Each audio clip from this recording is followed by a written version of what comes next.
नमस्कार दोस्तों, shades of Manish में आपका स्वागत है। ये कहानी एक सच्ची घटना पर आधारित है। रचनात्मक स्वतंत्रताओं के लिए कुछ भाग काल्पनिक रखे गए हैं।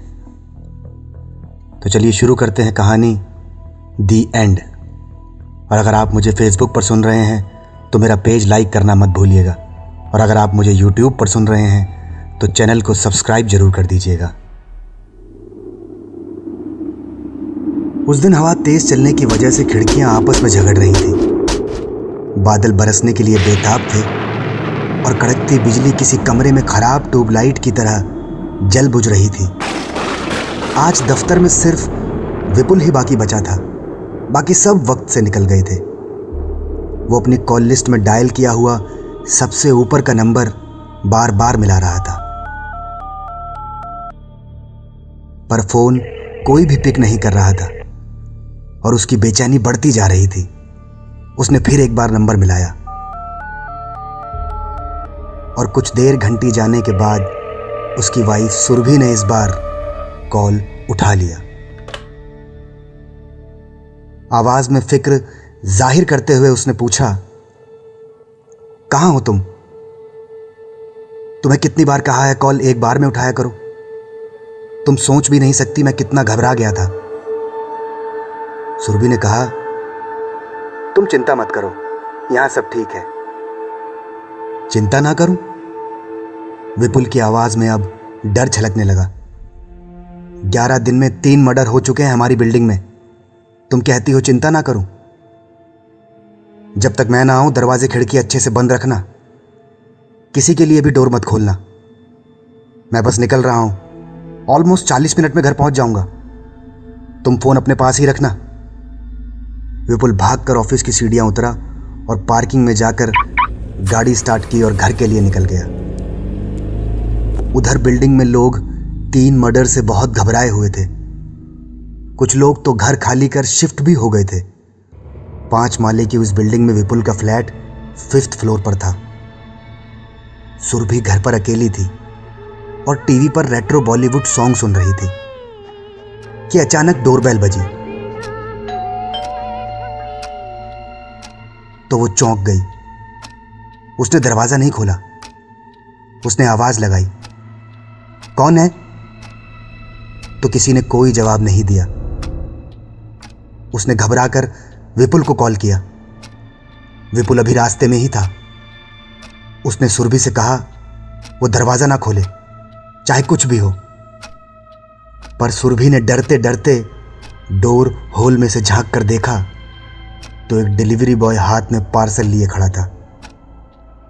उसने सुरभि को एक एनवलप दिया और कहा, इस लिफाफे को खोलने के बाद आपकी जिंदगी बदल जाएगी। इसके बाद वो वहां से चला गया। उस लिफाफे में क्या हो सकता है, सुरभि यही सोच रही थी। और उस आदमी ने सुरभि से ऐसा क्यों कहा? 2 दिन गुजर गए थे। पुलिस ने खून करने वाले किलर को गिरफ्तार कर लिया था। इससे बिल्डिंग के लोगों की अटक अटक कर चल रही सांसें अब नॉर्मल हो गई थी। पता चला वो कोई दिमागी रूप से बीमार आदमी था। लेकिन इस बीच विपुल और सुरभि के फ्लैट से आ रहे दूध वाले ने गार्ड को बताया कि वहां पिछले 2 दिन से कोई दरवाजा नहीं खोल रहा है। गार्ड ने जल्द ही पुलिस को कॉल कर खबर कर दी। पुलिस फ्लैट पर पहुंची और डोरबेल बजाई, लेकिन कोई नहीं आया। थोड़ी देर कोशिश करने के बाद जब किसी ने दरवाजा नहीं खोला तो पुलिस ने दरवाजा तोड़ दिया। पुलिस जैसे ही अंदर एंटर हुई, फ्लैट का नजारा बेहद डरा देने वाला था। घर की लाइट्स बंद थी, सिर्फ एक लैंप जल रहा था। फर्श पर बिछे कारपेट पर विपुल की लाश पड़ी थी। लाश की गर्दन और छाती पर बहुत गहरे घाव थे, जैसे किसी ने तेज धार चाकू से उस पर कई बार वार किया हो। और वहीं लिविंग रूम में रखे एक सोफे पर सुरभि की लाश पड़ी थी।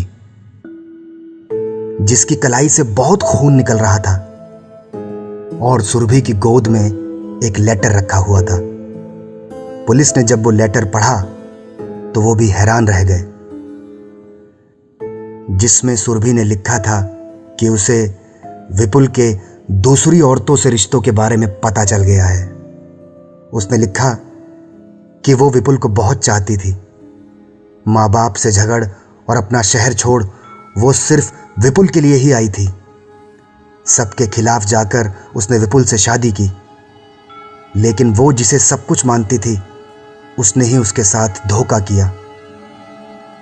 हो सकता है मेरा ये बदला लेने का फैसला समाज के लिए सही ना हो, लेकिन मेरे लिए यही न्याय है।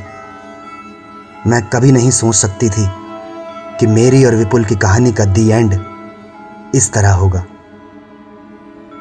तो दोस्तों, ये थी कहानी दी एंड। उम्मीद करता हूँ कि आपको पसंद आई होगी। जल्द मिलूँगा आपसे एक और नई कहानी के साथ। तब तक अपना ख्याल रखिए। नमस्कार।